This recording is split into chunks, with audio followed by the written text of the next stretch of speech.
Rahul, stock specific ideas कौन से होंगे आज के लिए? कल के ट्रेडिंग सेशन में दिन के निचले स्तर से सेकंड हाफ में काफ़ी रिकवरी अच्छी दिखी थी, लेकिन स्टॉक स्पेसिफिक आइडियाज आज के ट्रेडिंग सेशन के लिए कौन से होंगे? तो जैसे मैं कह रहा था कुछ देर पहले कि in the money put writing के वजह से थोड़ा बाउंस कंटिन्यू हो सकता है। तो दोनों लॉन्ग साइड पे है, बट ऐसे दो काउंटर चूज किए हैं जहां पे मोमेंटम बहुत स्ट्रांग है और दोनों ऑल टाइम हाई के करीब है। नैल्को और एफएसएल दो स्टॉक्स के नाम है। पहले नैल्को करंट मार्केट प्राइस पे लॉन्ग कर सकते हैं, 240 का टारगेट रख सकते हैं, 229 का स्टॉप लॉस रख के।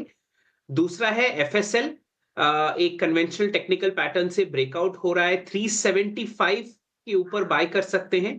आई रिपीट, 375 के ऊपर बाय कर सकते हैं। स्टॉप लॉस होगा 365 का और टारगेट होगा 390 और 400। माफ कीजिएगा, नैल्को का टारगेट 245 है और 240 नहीं है। तो नैल्को में 245 का टारगेट और दूसरा एफएसएल में 390 और 400 का टारगेट और कंडीशनल बाय एफएसएल में, बट दोनों लॉन्ग साइड पे। दोनों ही लॉन्ग साइड के ट्रेड्स हैं, जहां पे कल हमने देखा था कि शानदार चमक थी मेटल काउंटर्स में। उसी में से नैल्को राहुल के रेडार पे है, यहाँ पर आप नज़र रखें। और साथ ही एफएसएल, यहाँ पर भी 390 के टारगेट्स के लिए आप प्ले कर सकते हैं। 365 का आपको यहाँ पर स्टॉप लॉस लगाना है। पर अगर कुछ और काउंटर्स पे राय डालें, जहाँ पर कल हमने देखा था कि कुछ एक ऑटो काउंटर्स भी निचले से अच्छी रिकवरी दिखाई दे। राहुल, एक बार आपसे समझना चाहेंगे कोई ऑटो स्टॉक जहाँ पर इस रिकवरी के लिए प्ले करना चाहिए? मैं इसलिए भी पूछ रही हूँ राहुल, क्योंकि बीते महीने के अगर सेल्स डेटा की बात करें तो वहाँ से बहुत निराशा हाथ नहीं लगी। तो मेरा भी ये मानना है कि थोड़ा सा शायद ओवर रिएक्शन रहा, जिस तरीके की बिकवाली या फिर पिटाई इन ऑटो काउंटर्स में हमने देखी। तो कोई स्टॉक आपको लगता है जहां पर एक रिकवरी के लिए हम प्ले कर सकते हैं? क्योंकि कल के सेशंस में बजाज ऑटो, टाटा मोटर्स, मारुति, ये सभी काउंटर्स ऊपर थे। तो टाटा मोटर्स, मारुति दोनों ऊपर थे जैसे आपने राइटली कहा, बट कन्विक्शन नहीं बन रहा है ऊपर के साइड में अभी भी। एक काउंटर जो मैंने लास्ट टाइम भी आपके शो में जिक्र किया, एमएनएम। तो महिंद्रा एंड महिंद्रा अभी भी लगता है कि अपमूव इसमें जारी है और अभी भी एक 4-5% अपसाइड के लिए पॉइज्ड है ये काउंटर। तो मेरा बेट यहाँ पे महिंद्रा एंड महिंद्रा होगा। आई थिंक अराउंड 2900 के आसपास प्राइस चल रहा है, तो अराउंड 3000 लेवल्स क्रॉस कर सकता है। 3-4% जैसे मैंने कहा अपसाइड अभी भी बाकी है काउंटर पे। स्वागत करते हैं सोनी पटनायक का भी। Soni, very good morning. स्वागत है आपका। कई दिनों बाद आपसे मुलाकात हुई। सबसे पहले तो आज अपना व्यू बताइए, साथ ही साथ कौन से स्टॉक्स आपके रेडार पे हैं वो भी शेयर कीजिए सोनी। जी, गुड मॉर्निंग सृष्टि जी। और मुझे लगता है कि निफ्टी में 24,000 लेवल काफी अच्छे से डिफेंड हो रहा था क्लोजिंग बेसिस पे।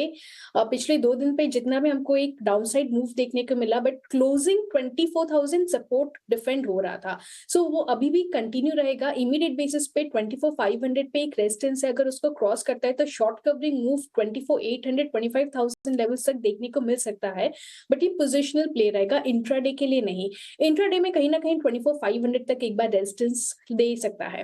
बैंक निफ्टी यहाँ पे काफी स्ट्रॉन्ग लग रहा है। मुझे लगता है बैंक निफ्टी नेक्स्ट जो उसका रेजिस्टेंस रहेगा वो टुवर्ड्स 53,000 लेवल पे रहेगा। कॉल राइटर्स जो है अपने पोजीशन से हटके 52,000 से एग्जिट लेकर वो 53,500 पे अभी जाके प्लेस हो रहा है। सो बैंक निफ्टी काफी स्ट्रॉन्ग लग रहा है। सिमिलरली बैंक निफ्टी में भी 51,000 सपोर्ट को होल्ड कर रहा था, डिफेंड कर रहा था क्लोजिंग बेसिस पे। वो इंपॉर्टेंट था जानने के लिए।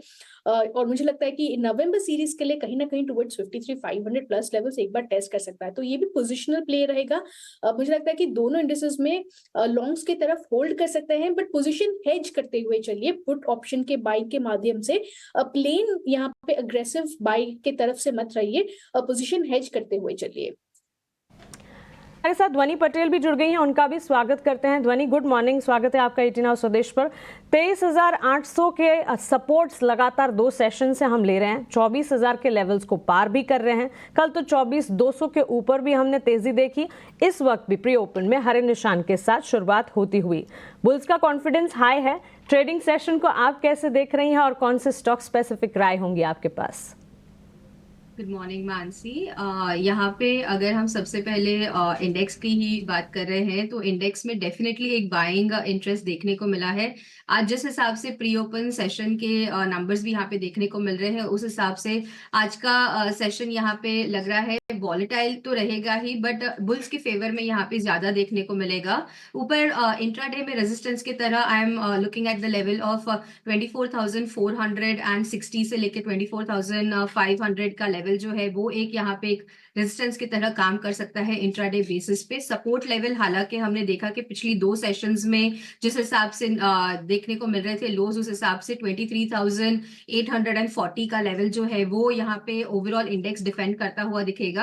बैंकिंग क्षेत्र में हमें अच्छी खासी यहाँ पे एक बाइंग देखने को मिली, जहाँ पे पीएसयू स्टॉक्स में काफी अच्छी बाइंग देखने को मिली थी। तो बैंकिंग में डेफिनेटली यहाँ पे एक बाइंग इंटरेस्ट देखने को मिलेगा।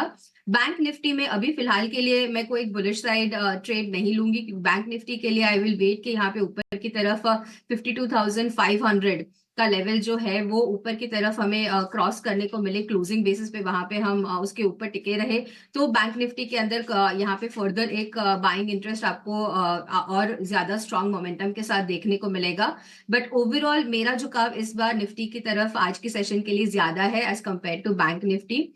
स्टॉक स्पेसिफिक परसिस्टेंट सिस्टम्स पे मेरी नजर है आज। अगर हम देखें तो कल के सेशन में भी यहाँ पे स्टॉक ने अपनी जो डेली चार्ट्स पे 50 की ईएमए होती है उसको बहुत अच्छी तरह से रिस्पेक्ट करा है और काफी टाइम से भी अगर हम देखें तो ओवरऑल इसी ईएमए को ये एक सपोर्ट जोन मान के वहां से हमें एक बाउंस देता है। तो परसिस्टेंट सिस्टम्स पे आज खास करके नजर रखें। नीचे की तरफ स्टॉप लॉस जो मेंटेन करना रहेगा वो रहेगा आपका यहाँ पे 5300 का। ऊपर की तरफ टारगेट के तौर पे आप यहाँ पे खास करके ध्यान रखें 5800 का लेवल।